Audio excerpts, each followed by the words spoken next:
থোর ঘন্ট recipe share করতে এসেছি আজকে আপনাদের সাথে। আমি একটা কড়াইয়ের মধ্যে তেল দিয়ে দিচ্ছি, সর্ষের তেলেই করব। তো এর মধ্যে আমি সাদা জিরে, তেজপাতা, শুকনো লঙ্কা আর দুটো ছোটো এলাচ, একটা দারচিনি ফোড়ন দিয়ে দিয়েছি। দিয়ে এর মধ্যে আমি আলুগুলোকে ভালো করে লাল লাল করে ভেজে নেব। তো আলুগুলো আমার ভাজা হয়ে গেছে। এবার এর মধ্যে আমি কাজু কিশমিশটা ভিজিয়ে রেখেছিলাম, সেটাও আমি এবার দিয়ে দিচ্ছি। আর দেবো এর মধ্যে 1 মুঠো কাঁচা বাদাম আর হাফ মুঠো কাঁচা ছোলা দিয়ে ভালো করে নেড়ে চেড়ে এটাকে সুন্দর করে ভেজে নিয়েছি। এবার এর মধ্যে আমি কাঁচা লঙ্কা আর আদা বাটাটা দিয়ে দিচ্ছি, দিয়ে ভালো করে কষিয়ে নিচ্ছি। দিয়ে এর মধ্যে এবার আমি গুঁড়ো মশলা দিয়ে দেবো, যেমন ধনে গুঁড়ো, জিরে গুঁড়ো, হলুদ গুঁড়ো, লঙ্কার গুঁড়ো আর চিনি আর লবণ দিয়ে ভালো করে মশলাটাকে সামান্য পরিমাণে জল দিয়ে ভালো করে কষিয়ে নিচ্ছি।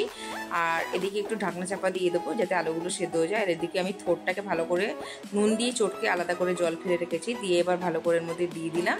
দিয়ে ভালো করে এটা কিন্তু নেড়ে চেড়ে এবার আমি কিন্তু খুন্তির সাহায্যে ভালো করে চেপে চেপে কিন্তু থোরটাকে আলুর সাথে মিশিয়ে দেবো। তো নিরামিষ রান্না যেহেতু একটু চিনিটা বেশি লাগে, একটু মিষ্টিটা ভালো হয়, মিষ্টিটা বেশি করে একটু দিয়েছি সামান্য পরিমাণে। আপনারা স্বাদ মতন দেবেন। দিয়ে গরম গরম ভাতের সাথে পরিবেশন করবেন থোর ঘন্ট। রেসিপিটা ভালো লাগলে অবশ্যই লাইক কমেন্ট করবেন আর পারলে শেয়ার করবেন। তো চলুন ততদিন ভালো থাকুন।